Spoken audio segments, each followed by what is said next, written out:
लड़के के डर से मैं जल्दबाजी में फैसला किया।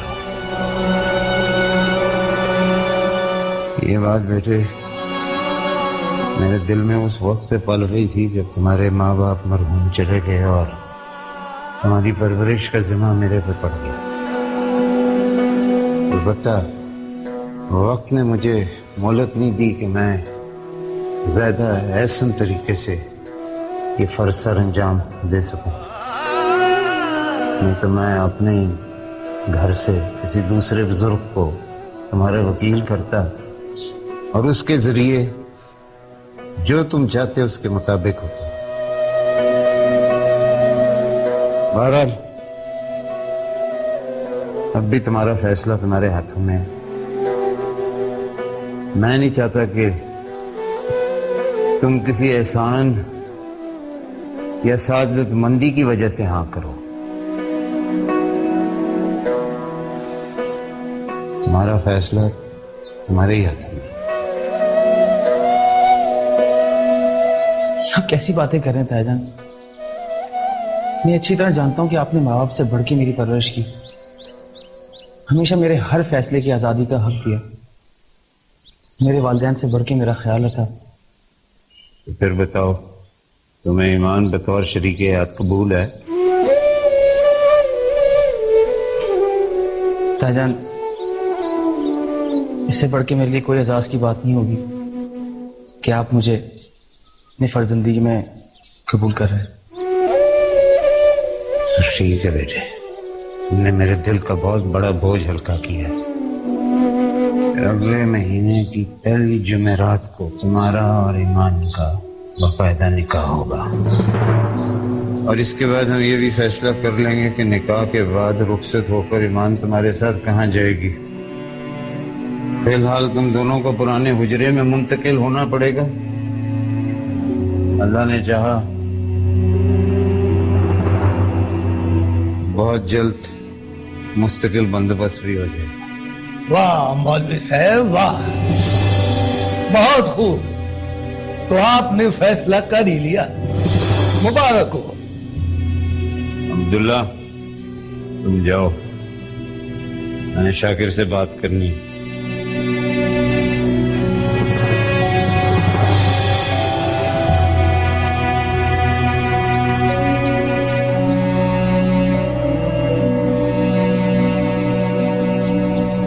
ये आप ठीक नहीं कर रहे हैं मौलवी साहब।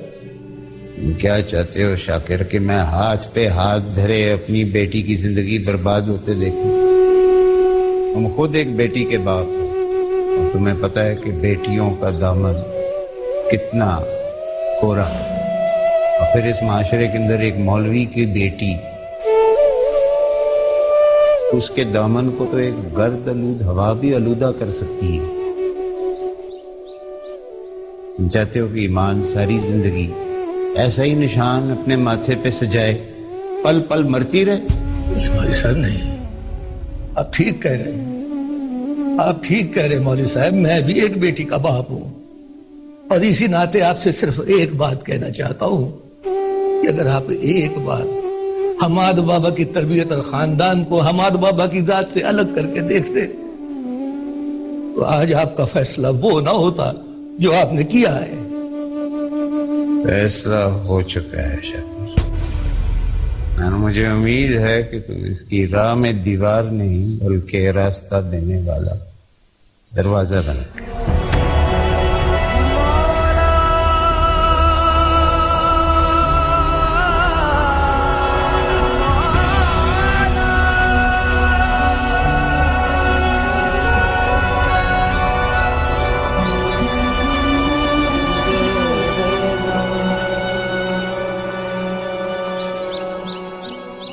ईमान,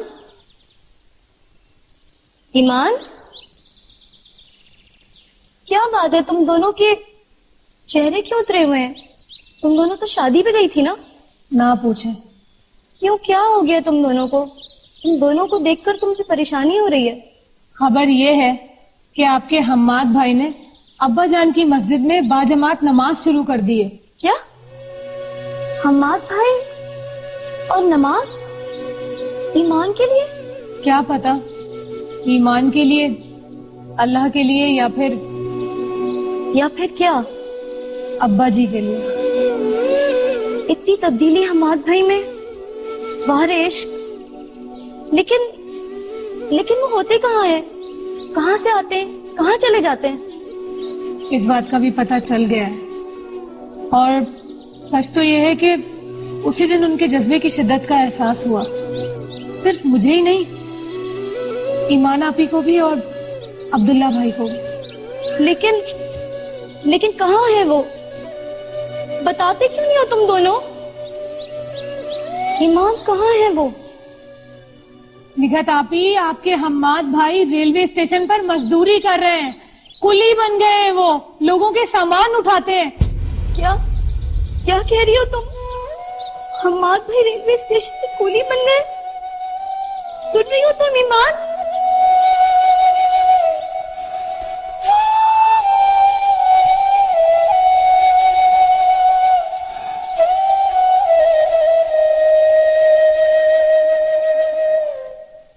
मुझे इतना प्यार ना दे कि मैं उसे सहार ही ना सकूं। असल में हम हमाद बाबा का पता करने आए थे। बाबा माद, ये बताओ मौलवी साहब का क्या किस्सा है? मैंने सुना है तुम तो बड़ी दूर नमाजें पढ़ने जाते थे, फिर अचानक जाना छोड़ दिया, क्यों? आपसे जितनी बातें मैं शेयर कर लेता हूँ, लेकिन मैंने आज तक किसी से नहीं।